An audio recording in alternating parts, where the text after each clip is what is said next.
Hi, hello everyone. Welcome to my channel Srishti Tutorial for Maths. SSLC Model Question Paper 2025-26ನೇ ಸಾಲಿನ mathematics paper 2 ನಲ್ಲಿ ಬರುವಂತಹ multiple choice ಮತ್ತೆ ಒಂದು ಅಂಕದ questions ಅನ್ನ ಇವತ್ತಿನ ದಿನ ಸಾಲ್ವ್ ಮಾಡಿ ನಿಮ್ ಜೊತೆ ಹಂಚಿಕೊಳ್ತಾ ಇದ್ದೀನಿ. ಸೊ ಬನ್ನಿ ಕ್ಲಾಸ್ ಶುರು ಮಾಡೋಣ. ಸೊ 2025-26 ನ ಮಾಡೆಲ್ ಕ್ವೆಶ್ಚನ್ ಪೇಪರ್ 2 ನಲ್ಲಿ ಬರುವಂತಹ ಮಲ್ಟಿಪಲ್ ಚಾಯ್ಸ್ ಕ್ವೆಶ್ಚನ್ಸ್ ಅನ್ನ ನೋಡೋದಾದ್ರೆ ಫಸ್ಟ್ ಕ್ವೆಶ್ಚನ್ ಬಂದ್ಬಿಟ್ಟು the degree of A cubic polynomial is ಅಂತ ಕೇಳಿದೆ. ನೋಡಿ, degree of A cubic polynomial ಅಂದ್ರೆ ಕ್ಯೂಬಿಕ್ ಪಾಲಿನಾಮಿಯಲ್ ನಲ್ಲಿ ಎಕ್ಸ್ ನ ಪವರ್ 3 ಬರುತ್ತೆ. ಸೊ 3 ಇಂದ ಸ್ಟಾರ್ಟ್ ಆಗಿ 4 ಟರ್ಮ್ಸ್ ಇರ್ತಾವೆ. ಸೊ ಪವರ್ ಜಾಸ್ತಿ 3 ಇದೆ ಅಂತ ಹೇಳಿದ್ರೆ ಅದರ ಜೀರೋಸ್ ಎಷ್ಟಿರ್ತವೆ? 3 ಇರ್ತವೆ ಅಂತ. ಅಂದ್ರೆ degree of the polynomial is 3. So that option C ನಾವು ಆಯ್ಕೆ ಮಾಡಬೇಕು. Okay, next question number 2, the formula to find the mid point of the class interval. ಅಂದ್ರೆ ಕ್ಲಾಸ್ ಇಂಟರ್ವಲ್ ನಲ್ಲಿ ಎಕ್ಸ್ ಸ್ಕೋರ್ ಎಕ್ಸ್ ಅನ್ನ ಕಂಡುಹಿಡಿಯಲಿಕ್ಕೆ ಫಾರ್ಮುಲಾ ಬಳಸ್ತೀವಿ. ಏನು ಅಂದ್ರೆ upper limit minus lower limit divided by 2 ಅಂತೇಳಿ. Upper limit plus lower limit divided by 2. Upper limit ಮತ್ತೆ lower limit ಎರಡನ್ನ ಕೂಡಿ ಅದನ್ನ 2ರಿಂದ ಭಾಗಿಸಿದ್ರೆ ನಮಗೆ ಸ್ಕೋರ್ ಸಿಗುತ್ತೆ. ಅಂದ್ರೆ ಕ್ಲಾಸ್ ಇಂಟರ್ವಲ್ ಮಿಡ್ ಪಾಯಿಂಟ್ ಸಿಗುತ್ತೆ. ಸೊ ಇಲ್ಲಿ upper limit plus lower limit divided by 2 ಎಲ್ಲಿದೆ ಅಂತ ಹೇಳಿದ್ರೆ ಆಪ್ಷನ್ ಬಿ ನಲ್ಲಿದೆ. ಸೊ ಆಪ್ಷನ್ ಬಿ ನಾವು ಆಯ್ಕೆ ಮಾಡಬೇಕಾಗುತ್ತೆ. ಓಕೆ, ಇನ್ನ question number 3, if the lines representing the pair of linear equations a1x plus b1y plus c1 is equal to 0 and a2x plus b2y plus c2 is equal to 0 intersect each other, then the correct relation among the following is ಅಂತ ಕೊಟ್ಟಿದ್ದಾರೆ. So model paper 1ರಲ್ಲಿ ಕೂಡ ಇದೇ ತರ question ಇತ್ತು. But ಅಲ್ಲಿ ಏನ್ ಕೇಳಿದ್ರು ಅಂದ್ರೆ ಸೊಲ್ಯೂಷನ್ ಯೂನಿಕ್ ಅಂತ ಕೊಟ್ಟಿದ್ರು. ಸೊ ಒಂದೇ ಸೊಲ್ಯೂಷನ್ ಅನ್ನ ಹೊಂದಿರುವಂತಹ ರಿಲೇಷನ್ ಯಾವ್ದು ಇದರಲ್ಲಿ ಅಂತ. ಇಲ್ಲಿ ಇಂಟರ್ಸೆಕ್ಟಿಂಗ್ ಅಂತ ಕೊಟ್ಟಾರೆ, ಎರಡೂ ಒಂದೇ. If 2 lines are intersecting then the pair of linear equations have only 1 value, ಅಂದ್ರೆ ಒಂದು ಸೊಲ್ಯೂಷನ್ ಅನ್ನ ಮಾತ್ರ ಹೊಂದಿರ್ತವೆ ಅಂತ. ಹಾಗಾಗಿ ಯಾವ ರಿಲೇಷನ್ ಇರುತ್ತಪ್ಪ ಅಂದ್ರೆ ಇಂಟರ್ಸೆಕ್ಟಿಂಗ್ ಆಗಿದ್ದಾಗ ಅಂದ್ರೆ a1 by a2 is not equal to b1 by b2 ಆಗಿದ್ದಾಗ ಲೈನ್ಸ್ ಏನಾಗಿರ್ತವೆ? ಇಂಟರ್ಸೆಕ್ಟ್ ಈಚ್ ಅದರ್ ಆಗಿರ್ತವೆ. ಸೊ ಆಪ್ಷನ್ ಡಿ ಅನ್ನ ನೀವು ಸೆಲೆಕ್ಟ್ ಮಾಡಬೇಕಾಗತ್ತೆ. ಓಕೆ, ನೆಕ್ಸ್ಟ್ ಕ್ವಶನ್ ನಂಬರ್ 4 ಬಂದ್ಬಿಟ್ಟು in an arithmetic progression if third term is 13, second term is 8, then the first term of the progression ಅಂತ ಕೇಳಿದ್ದಾರೆ. ನೋಡಿ, ಇಲ್ಲಿ ಏನ್ ಮಾಡಬೇಕು ಅಂದ್ರೆ ನಮಗೆ ಥರ್ಡ್ ಟರ್ಮ್ ಅಂದ್ರೆ a3 that is equal to ಏನ್ ಕೊಟ್ಟಿದ್ದಾರೆ ಅವರು? 13 ಅಂತ ಕೊಟ್ಟಿದ್ದಾರೆ. ನೆಕ್ಸ್ಟ್ ಸೆಕೆಂಡ್ ಟರ್ಮ್ ಅಂದ್ರೆ a2 ನ 8 ಅಂತ ಕೊಟ್ಟಿದ್ದಾರೆ. ನಮಗೆ ಕಾಮನ್ ಡಿಫರೆನ್ಸ್ ಬೇಕು ಅಂದ್ರೆ ಏನ್ ಮಾಡ್ತೀವಿ ಅಂದ್ರೆ a3 ಮೈನಸ್ a2 ಮಾಡ್ಕೊಳ್ತೀವಿ. ಅಂದ್ರೆ ಒಂದು ಟರ್ಮು ಅದರ ಹಿಂದಿನ ಟರ್ಮ್ ತಗೊಂಡು ಈಗಿರುವ ಟರ್ಮ್ ನಲ್ಲಿ ಅದರ ಹಿಂದಿನ ಟರ್ಮ್ ಅನ್ನ ಕಳೆದಾಗ ನಿಮಗೆ ಕಾಮನ್ ಡಿಫರೆನ್ಸ್ ಸಿಗುತ್ತೆ. ಅದರ ಆಧಾರದ ಮೇಲೆ a3 ಮೈನಸ್ a2 ಮಾಡಿದ್ರೆ 13 ಮೈನಸ್ 8 ಇಸ್ ಈಕ್ವಲ್ ಟು ಎಷ್ಟು ಬರುತ್ತೆ? ನಿಮಗೆ 5 ಬರುತ್ತೆ. ಅಂದ್ರೆ ಕಾಮನ್ ಡಿಫರೆನ್ಸ್ 5 ಬಂತು. ಸೊ ಎ ಎಷ್ಟು ಬರುತ್ತಪ್ಪ ಅಂತ ಹೇಳಿದ್ರೆ ಸಿಂಪಲ್. ಎ ಎಷ್ಟು ಬರುತ್ತೆ ಅಂತ ಹೇಳಿದ್ರೆ ನೀವು a2 ಅನ್ನ ಕನ್ಸಿಡರ್ ಮಾಡಿದ್ರೆ a2 ಇಸ್ ಈಕ್ವಲ್ ಟು 8 ಅಂತ ಕೊಟ್ಟಿದಾರಲ್ವಾ. ಸೊ ಇಲ್ಲಿ a2 ಅಂತ ಹೇಳಿದ್ರೆ ಜನರಲಿ ನೀವು a ಪ್ಲಸ್ ಡಿ ಅಂತ ತಗೊಳ್ತೀರಿ, that is equal to 8. So a plus D is equal to 8 ಆಯ್ತು ಅಂತ ಹೇಳಿದ್ರೆ ಈಗ ಡಿ ಗೆ ವ್ಯಾಲ್ಯೂ ಹಾಕಿದ್ರಿ ಅಂತ ಹೇಳಿದ್ರೆ ಡಿ ಆ ಕಡೆ ಹೋದ್ರೆ ಮೈನಸ್ ಆಗುತ್ತೆ, ದಟ್ ಈಸ್ 5 ಅಂತ ಕೊಟ್ಟು ನಾವು ತಗೊಂಡಿದೀವಿ. 8 ಮೈನಸ್ 5 ಮಾಡಿದ್ರೆ ನಮಗೆ ಎಷ್ಟು ಬರುತ್ತೆ? 3 ಬರುತ್ತೆ. ಸೊ ಫಸ್ಟ್ ಟರ್ಮ್ ಈಸ್ 3 ಅಂತ ನೀವು ಸೆಲೆಕ್ಟ್ ಮಾಡಬೇಕು. ಓಕೆ, ಇನ್ನ the probability of on impossible event is ಅಂತ ಕೇಳಿದ್ದಾರೆ. ಇದನ್ನ ಏನ್ ಲೆಕ್ಕ ಮಾಡಂಗಿಲ್ಲ, ನಿಮಗೆ ಗೊತ್ತಿರಬೇಕು. ಇದು ಇಂಪಾಸಿಬಲ್ ಇವೆಂಟಿನ ಪ್ರಾಬಬಿಲಿಟಿ 0 ಇರುತ್ತೆ. ಇಂಪಾಸಿಬಲ್ ಅಂತ ಅಂದ್ರೆ ಅಲ್ಲಿಗೆ ಪ್ರಾಬಬಿಲಿಟಿ ಬರೋದೇ ಇಲ್ಲ ಏನು ಅಂತ ಅರ್ಥ. ಸೊ ಹಾಗಾಗಿ ಆಪ್ಷನ್ ಬಿ ಅನ್ನ ನೀವು ಸೆಲೆಕ್ಟ್ ಮಾಡಬೇಕಾಗತ್ತೆ. ಇನ್ನ 6th question, the correct relation among the following is ಅಂತ ಕೊಟ್ಟಿದ್ದಾರೆ. ಟ್ರಿಗ್ನಾಮೆಟ್ರಿಕ್ ಐಡೆಂಟಿಟಿ ಮತ್ತೆ ರೆಸಿಪ್ರೋಕಲ್ಸ್ ಆಫ್ ಟ್ರಿಗ್ನಾಮೆಟ್ರಿಕ್ ಆಧಾರದ ಮೇಲೆ ಕೊಟ್ಟಿರ್ತಕ್ಕಂಥದ್ದು. ಇಲ್ಲಿ ಕೊಟ್ಟಿರ್ತಕ್ಕಂಥವುಗಳನ್ನ ಅಬ್ಸರ್ವ್ ಮಾಡ್ತಾ ಬಂದ್ರೆ ಆಪ್ಷನ್ ಡಿ ನೋಡಿದಾಗ sine square theta is equal to 1 minus cos square theta. ಅಂದ್ರೆ ಮೊದಲನೇ ಐಡೆಂಟಿಟಿ ಹೇಳುತ್ತೆ sine square theta plus cos square theta is equal to 1 ಅಂತ ಹೇಳಿ. ಈಗ ಕಾಸ್ ಸ್ಕ್ವೇರ್ ಟೀಟಾನ ಆ ಕಡೆ ಕಳಿಸಿದ್ರೆ sine square theta is equal to 1 minus cos square theta ಅಂತ ಬರುತ್ತೆ. ಸೊ ಇದು ಕರೆಕ್ಟ್ ಇದೆ ಅಂತ ಅರ್ಥ. ಅಂದ್ರೆ ಆಪ್ಷನ್ ಡಿ ಅನ್ನ ನೀವು ಸೆಲೆಕ್ಟ್ ಮಾಡಬೇಕು. ಓಕೆ, ಸೊ ಆ ಟ್ರಿಗ್ನಾಮೆಟ್ರಿಕ್ ಐಡೆಂಟಿಟಿ ಮೊದಲನೇ ಐಡೆಂಟಿಟಿಯನ್ನ ಇಲ್ಲಿ ಬರೆದಾಗ ಈ ಕಾಸ್ ಸ್ಕ್ವೇರ್ ಟೀಟಾನ ಆ ಕಡೆ ಕಳಿಸಿದ್ರೆ 1 ಮೈನಸ್ ಕಾಸ್ ಸ್ಕ್ವೇರ್ ಟೀಟಾ ಆಗೋದ್ರಿಂದ ನೀವು ಮೊದಲನೇ 4ನೇ ಆಪ್ಷನ್ ಅನ್ನ ನೀವು ಇಲ್ಲಿ ಸರಿಯಾದ ಉತ್ತರ ಅಂತ ಹೇಳಿ ಸೆಲೆಕ್ಟ್ ಮಾಡಬೇಕಾಗತ್ತೆ. ಇನ್ನು 7th question, triangle ABC and triangle DEF are similar and if AB by DE is equal to BC by F D then the correct relation among the following ಅಂತ ಕೊಟ್ಟಿದ್ದಾರೆ. ನೋಡಿ, ಇದೊಂದು ಟ್ರಯಾಂಗಲ್ ABC ಅಂತ ತಗೊಳ್ರಿ, ಇನ್ನೊಂದು triangle ಅನ್ನು ತಗೊಳ್ರಿ. ಆ ಟ್ರಯಾಂಗಲ್ ಏನಾಗಿರ್ಬೇಕು ಅಂತ ಹೇಳಿದ್ರೆ ಅವ್ರು ಹೇಳೋ ಪ್ರಕಾರ AB/DE. AB ಅಂತ ಹೇಳಿದ್ರೆ ಇಲ್ಲಿ D ಇರಬೇಕು, ಇಲ್ಲಿ E ಇರಬೇಕು. AB/DE ಅಂದ್ರೆ AB ಗೆ ಕರೆಸ್ಪಾಂಡಿಂಗ್ ಸೈಡ್ DE. ಆಮೇಲೆ BC/FD ಅಂತ ಕೊಟ್ಟಿದ್ದಾರೆ ಅವರು. ಓಕೆನಾ? ಸೊ ಅಲ್ಲಿಗೆ BC/FD ಅಂತ ಹೇಳಿದ್ರೆ ಏನಾಗತ್ತೆ, ಇದು ಆಕ್ಚುಲಿ E ಎಲ್ಲಿ ಬರಬೇಕು,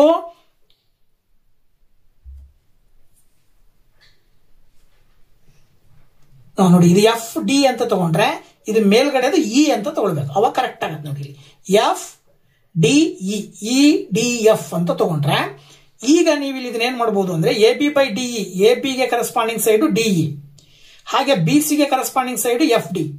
ಓಕೆ, ಇದ್ರ ಆಧಾರದ ಮೇಲೆ ಯಾವ್ದು ರಿಲೇಷನ್ ಸರಿ ಇರುತ್ತೆ, AB ಗೆ DE ಕರೆಸ್ಪಾಂಡಿಂಗ್ ಸೈಡ್ ಆಗಿದೆ ಅಂತ ಹೇಳಿದ್ರೆ, BC ಗೆ DF ಕರೆಸ್ಪಾಂಡಿಂಗ್ ಸೈಡ್ ಆಗಿದೆ ಅಂತ ಹೇಳಿದ್ರೆ ಆಂಗಲ್ B ಮತ್ತೆ ಆಂಗಲ್ D ಈಕ್ವಲ್. ನೋಡಿ, ಆಂಗಲ್ B ಗೆ ಕರೆಸ್ಪಾಂಡಿಂಗ್ ಆಂಗಲ್ D ಆಗತ್ತೆ. ಹಾಗಾಗಿ angle B is equal to angle D ಅಂದ್ರೆ ಆಂಗಲ್ B ಮತ್ತೆ ಆಂಗಲ್ D ಈಕ್ವಲ್ ಅಂದ್ರೆ ನೀವು ಆಪ್ಷನ್ C ಅನ್ನ ಸೆಲೆಕ್ಟ್ ಮಾಡಬೇಕಾಗತ್ತೆ. ಓಕೆ, ಇನ್ನು next 8th question. 2 cubes each having volume of 64 cubic centimeter are joined end to end form cuboid. The measure of longest side of the cuboid ಅಂತ ಕೊಟ್ಟಿದ್ದಾರೆ. ತುಂಬಾ ಸುಲಭವಾಗಿರ್ತಕ್ಕಂಥದ್ದು. ನೋಡಿ, ಇಲ್ಲಿ ಒಂದು ಕ್ಯೂಬ್ ಅನ್ನ ತಗೊಂಡು ಇನ್ನೊಂದು ಕ್ಯೂಬ್ ಅದೆರಡನ್ನು ಸೇರಿಸಿ ಒಟ್ಟಿಗೆ ಒಂದು ಕ್ಯೂಬಾಯ್ಡ್ ಅನ್ನ ಫಾರ್ಮೇಶನ್ ಮಾಡಿದ್ದಾರೆ. ಸೊ ಈ ಕ್ಯೂಬಾಯ್ಡ್ ಫಾರ್ಮೇಶನ್ ಮಾಡಿದ್ಮೇಲೆ ಈ ಕ್ಯೂಬಾಯ್ಡಿನ ಲಾಂಗೆಸ್ಟ್ ಸೈಡ್ ಯಾವ್ದಾಗಿರುತ್ತೆ ಅಂತ.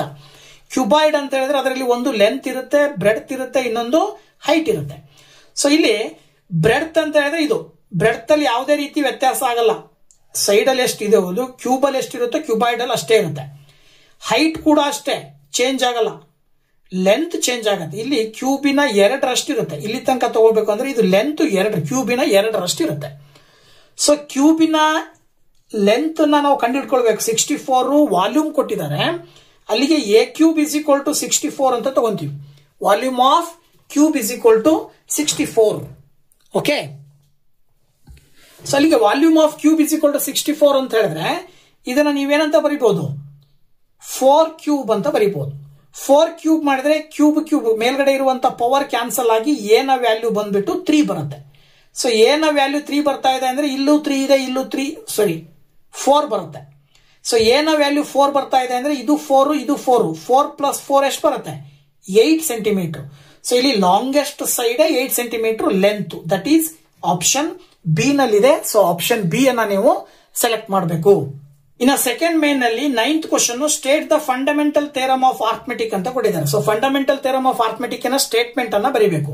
ಸೊ ಆ ಸ್ಟೇಟ್ಮೆಂಟ್ ಏನ್ ಹೇಳುತ್ತೆ, ತುಂಬಾ ಸಿಂಪಲ್ ಆಗಿ ಏನ್ ಹೇಳುತ್ತಪ್ಪ ಅಂದ್ರೆ, in N every integer greater than 1 is, ಯಾವುದೇ ಒಂದು ಇಂಟೀಜರ್ 1ಕ್ಕಿಂತ ಜಾಸ್ತಿ ಇತ್ತು ಅಂತ ಹೇಳಿದ್ರೆ ಅದು ಐದರ್ ಪ್ರೈಮ್ ನಂಬರ್ ಆಗಿರುತ್ತೆ ಅಥವಾ it can be represented uniquely as a product of prime numbers ಅಂತ ಕರಿತೀವಿ ನಾವು. ಅಂದ್ರೆ ನೀವು ಯಾವ ಇಂಟೀಜರ್ ತಗೊಂಡ್ರು ಕೂಡ ಅದು ಏನಾಗಿರುತ್ತೆ, ಒಂದ ಪ್ರೈಮ್ ನಂಬರ್ ಆಗಿರುತ್ತೆ.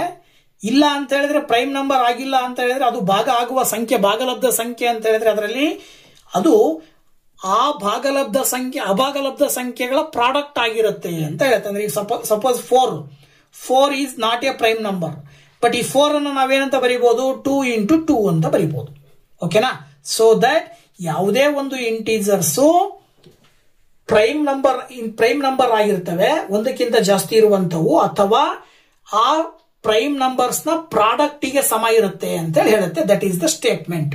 ಓಕೆ, ಇನ್ನ write the nature of roots of the quadratic equation. 10ನೇ question, ax² plus bx plus c is equal to 0 if the value of its discriminant is ಅಂತ ಕೇಳಿದ್ದಾರೆ.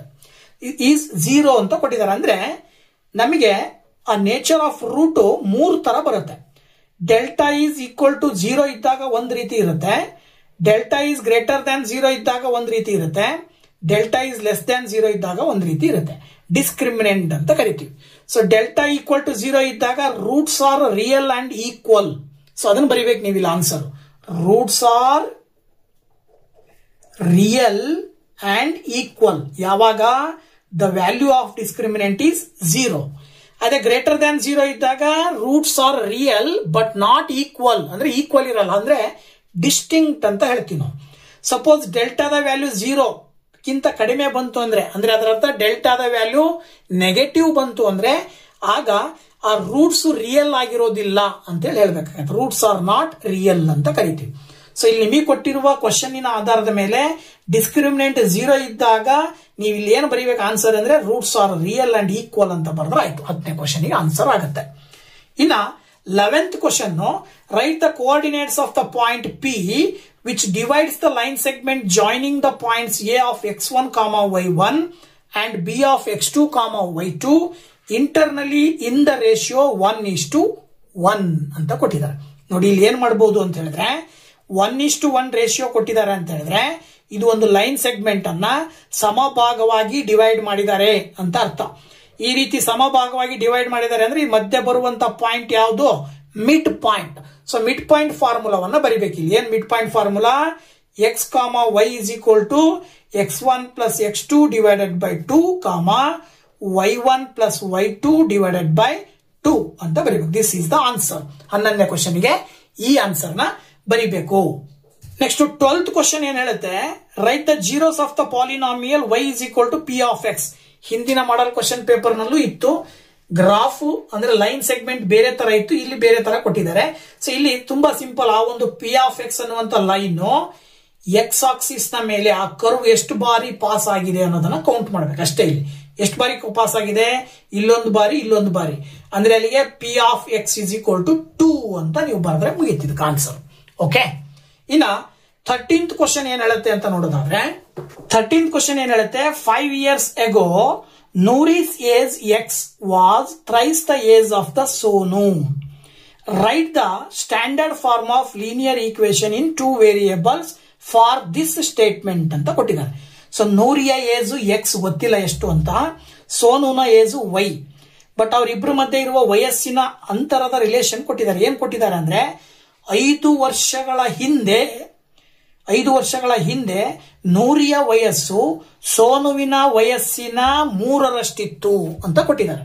ಸೊ ಇದ್ರ ಪ್ರಕಾರ ನಾವು ಸ್ಟ್ಯಾಂಡರ್ಡ್ ಈಕ್ವೇಶನ್ ಅನ್ನ ಬರೆದ್ರೆ ಏನ್ ಬರುತ್ತೆ ಅಂದ್ರೆ, ಸೊ ನೋಡಿ ಇಲ್ಲಿ ಸೋನುವಿನ ವಯಸ್ಸನ್ನ y ಅಂತ ತಗೊಂಡ್ರೆ y into 3 this is equal to ಯಾರಿಗೆ ಸಮ ಇರುತ್ತೆ? ನೂರಿನ ಏಜ್ಗೆ ಸಮ ಇರುತ್ತೆ. ಬಟ್ ಅವ್ರು ಕೊಟ್ಟಿರೋದು 5 ವರ್ಷಗಳ ಹಿಂದೆ ಅಂತ ಹೇಳಿದ್ರೆ ಸೋನುವಿನ 5 ವರ್ಷದ ಹಿಂದಿನ ವಯಸ್ಸು ಎಷ್ಟು? y-5. ಸೊ ಅದನ್ನ ಇಂಟು 3 ತಗೊಂಡ್ರೆ ಇಲ್ಲಿ ನೂರಿಯ ವಯಸ್ಸು 5 ವರ್ಷಗಳ ಹಿಂದೆ ಏನಾಗುತ್ತೆ? x-5 ಅಂತ ಆಗುತ್ತೆ. ಸೊ ಇದನ್ನ ಸುಲಭ ರೂಪದಲ್ಲಿ ಬರೆದ್ರೆ 3 ಇಂಟು y ಮಾಡಿದ್ರೆ 3y ಬರುತ್ತೆ. 3 ಇಂಟು -5 ಮಾಡಿದ್ರೆ 15 ಬರುತ್ತೆ. That is equal to x-5. ಅಥವಾ ಇದಿಷ್ಟನ್ನ ಈಕ್ವಲ್ ಇಂದ ಈ ಕಡೆ ತಗೊಂಡ್ ಬಂದ್ರೆ x ಮೈನಸ್ 3y ಇದು -5 -15 ಈ ಕಡೆ ಬಂದ್ರೆ +15 ದಟ್ ಈಸ್ ಈಕ್ವಲ್ ಟು 0 ಅಂತ ಬರೀಬಹುದು. ಅಥವಾ ನೀವಿಲ್ಲಿ x -3y -5 +15 ಸಬ್ಟ್ರಾಕ್ಟ್ ಮಾಡಿದ್ರೆ ಏನ್ ಬರುತ್ತೆ? +10 ಬರುತ್ತೆ. That is equal to 0. This is the standard form of linear equation. Pair of linear equation ಇನ ಸ್ಟ್ಯಾಂಡರ್ಡ್ ಫಾರ್ಮ್ ಗೆ ಬರ್ದಿವಿ ಅವ್ರು ಹೇಳಿರುವಂತ ಕ್ವಶನ್ ಇನ ಆಧಾರದ ಮೇಲೆ. Okay. Next 14th question, write the formula to find the sum of first n terms of the arithmetic progression with first term A and the last term L ಅಂತ ಕೊಟ್ಟಿದ್ದಾರೆ. So sum of nth term ಕಂಡುಹಿಡಿಯಲಿಕ್ಕೆ 2 formula ಬರ್ತವೆ. Given first term last term ಕೊಟ್ಟಾಗ formula ಏನ್ ಬಳಸ್ತೀವಿ ಅಂತ ಹೇಳಿದ್ರೆ ಅದನ್ನ ಬರಿಬೇಕು. ಇಲ್ಲಿ ಏನ್ ಬಳಸ್ತೀವಿ? Sn is equal to n/2 into 2a plus l ಅಂತಕ್ಕಂಥ ಫಾರ್ಮುಲಾವನ್ನ ಬಳಕೆ ಮಾಡ್ತೀವಿ. ಸೊ 14ನೇ ಕ್ವಶನ್ಗೆ ಈ ಆನ್ಸರ್ ನ ಬರಿಬೇಕು. ಇನ್ನ 15ನೇ ಕ್ವಶನ್ ಏನ್ ಬರಿಬೇಕು ಅಂದ್ರೆ, right the conditions for the similarity of 2 polygons having same number of sides ಅಂತ ಹೇಳುತ್ತೆ. ಇಲ್ಲಿ ಸಿಮಿಲಾರಿಟಿಯನ್ನ ಹೇಳಬೇಕು ಅಂದ್ರೆ 2 ಪಾಲಿಗಾನ್ಸ್ ಅಲ್ಲಿ ಏನು ಕಂಡೀಷನ್ ಇದೆ ಅಂತ ಕೊಟ್ಟಿದ್ದಾರೆ. ಸೊ ಇಲ್ಲಿ ಥೇರಮ್ಗಳೇನು ಹೇಳ್ತಾವಲ್ಲ ಅದರ ಆಧಾರದ ಮೇಲೆ ಹೇಳ್ತೀವಿ ನಾವು. ಸಿಮಿಲರ್ ಟ್ರಯಾಂಗಲ್ ಎಕ್ಸಾಂಪಲ್ ಪಾಲಿಗಾನ್ ಅಂತ ಕೊಟ್ಟಾರ ಅವ್ರು. ಇಲ್ಲಿ ನಾವು ಟ್ರಯಾಂಗಲ್ ಅನ್ನ ತಗೊಂಡು ಸಿಮಿಲರ್ ಟ್ರಯಾಂಗಲ್ಸ್ ನ ಯಾಕೆ ನಾವು 2 ಟ್ರಯಾಂಗಲ್ಸ್ ನ ಸಿಮಿಲರ್ ಅಂತ ಕರಿತೀವಿ ಅಂತ ಅಂದಾಗ ಅಲ್ಲಿ 2 ಕಂಡೀಷನ್ ಬರುತ್ತೆ. ಏನೇನು? If all 3 corresponding angles are equal then they are called similar triangle, ಒಂದು ಕಂಡೀಷನ್. ಅಥವಾ ಇನ್ನೊಂದು ಕಂಡೀಷನ್ ಏನ್ ಹೇಳುತ್ತೆ? If there corresponding sides are in the same ratio then they are called similar ಅಂತೇಳಿ. ಸೊ ಈ ಎರಡು ಕಂಡೀಷನ್ ಅನ್ನು 15ನೇ ಕ್ವಶನ್ಗೆ ಆನ್ಸರ್ ಆಗಿ ಬರಿಬೇಕು. ಸೊ ಈ ಎರಡು ಕಂಡೀಷನ್ ಅಪ್ಲೈ ಆಗುತ್ತೆ. ಏನು ಅಂದ್ರೆ ಇನ್ ಟೂ ಟ್ರಯಾಂಗಲ್ಸ್ ಅಂದ್ರೆ in two polygons all corresponding angles are equal ಇರಬೇಕು, or if all corresponding sides are in same proportion ಆಗಿರಬೇಕು. ಹೀಗಿದ್ದಾಗ ಆ ಎರಡು ಪಾಲಿಗಾನ್ಸ್ ಅನ್ನು ನಾವು ಸಿಮಿಲರ್ ಅಂತ ಹೇಳ್ತೀವಿ. So these are the two conditions ಅಂತ ಹೇಳಿ ನಾವು ಹೇಳಬಹುದು. 16th ಕ್ವಶನ್ ನೋಡೋದಾದ್ರೆ the area of the base of A cylinder is 38.5 square centimetre and it's height is 10 centimetre, find it's volume ಅಂತ ಕೇಳಿದ್ದಾರೆ. ಸೊ ತುಂಬಾ ಸುಲಭವಾಗಿರ್ತಕ್ಕಂಥದ್ದು. ವಾಲ್ಯೂಮ್ ಆಫ್ ಸಿಲಿಂಡರ್ ಕಂಡುಹಿಡಿಯಲಿಕ್ಕೆ ನಾವೇನು formula ಬಳಸ್ತೀವಿ, ಪೈ ಆರ್ ಸ್ಕ್ವೇರ್ ಹೆಚ್ ಅಂತ ಬಳಸ್ತೀವಿ. ಸೊ ಇಲ್ಲಿ volume base ನ ಸಿಲಿಂಡರಿನ ಬೇಸಿನ area ಅವರೇ ಕೊಟ್ಬಿಟ್ಟಿದ್ದಾರೆ. ಅಂದ್ರೆ C is equal to pi r square ಅಂತ ಕರಿತೀವಿ. ಸಿಲಿಂಡರಿನ ಬೇಸು ಸರ್ಕ್ಯುಲರ್ ಶೇಪ್ ಅಲ್ಲಿ ಇರುತ್ತೆ. ಸೊ ಸರ್ಕಲಿನ ಏರಿಯಾ ಪೈ ಆರ್ ಸ್ಕ್ವೇರ್ ಅದನ್ನೇ ಕೊಟ್ಬಿಟ್ಟಿದ್ದಾರೆ. ಅದನ್ನ ಇಲ್ಲಿ ಅಪ್ಲೈ ಮಾಡಿದ್ರೆ 38.5 ಇಂಟು ಹೈಟ್ ಬಂದ್ಬಿಟ್ಟು 10 ಅಂತ ಕೊಟ್ಟಿದ್ದಾರೆ. ಸೊ ಇದನ್ನ ಮಲ್ಟಿಪ್ಲಿಕೇಶನ್ ಮಾಡಿದ್ರೆ 385 ಸ್ಕ್ವೇರ್ ಸೆಂಟಿಮೀಟರ್ ಬರುತ್ತೆ. ಓಕೆನಾ? ಇದೇನಿದು ವಾಲ್ಯೂಮ್, ಕ್ಯೂಬಿಕ್ ಸೆಂಟಿಮೀಟರ್ ಅಂತ ತಗೋಬೇಕು ಅವಾಗ. ಸೊ ವಾಲ್ಯೂಮ್ ಬಂದ್ಬಿಟ್ಟು ಯಾವುದು, ಸಿಲಿಂಡರ್ನ ವಾಲ್ಯೂಮು 385 ಕ್ಯೂಬಿಕ್ ಸೆಂಟಿಮೀಟರ್ ಅಂತ ಹೇಳಿ ಆನ್ಸರ್ ಹೇಳಬೇಕಾಗುತ್ತೆ 16th ಕ್ವಶನ್ಗೆ. ಓಕೆ, ಸೊ ಮಾಡೆಲ್ ಪೇಪರ್ 2 ನಲ್ಲಿ ಬರ್ತಕ್ಕಂತಹ ಮಲ್ಟಿಪಲ್ ಚಾಯ್ಸ್ ಮತ್ತೆ 1 ಅಂಕದ ಕ್ವಶನ್ಸ್ ಅನ್ನ ಈ ಒಂದು ವಿಡಿಯೋದಲ್ಲಿ ತಿಳಿಸಿದ್ದೀನಿ. ನೆಕ್ಸ್ಟ್ ವಿಡಿಯೋದಲ್ಲಿ 2 ಅಂಕದ ಕ್ವಶನ್ಸ್ ಹೇಗೆ ಬರ್ತವೆ, ಹೇಗಿದಾವೆ, ಮತ್ತೆ ಅವುಗಳನ್ನು ಸಾಲ್ವ್ ಮಾಡೋದು ಹೇಗೆ ಅನ್ನೋದನ್ನ ನೆಕ್ಸ್ಟ್ ವಿಡಿಯೋದಲ್ಲಿ ತಿಳಿಸ್ತೀನಿ. So thank you very much. Bye bye.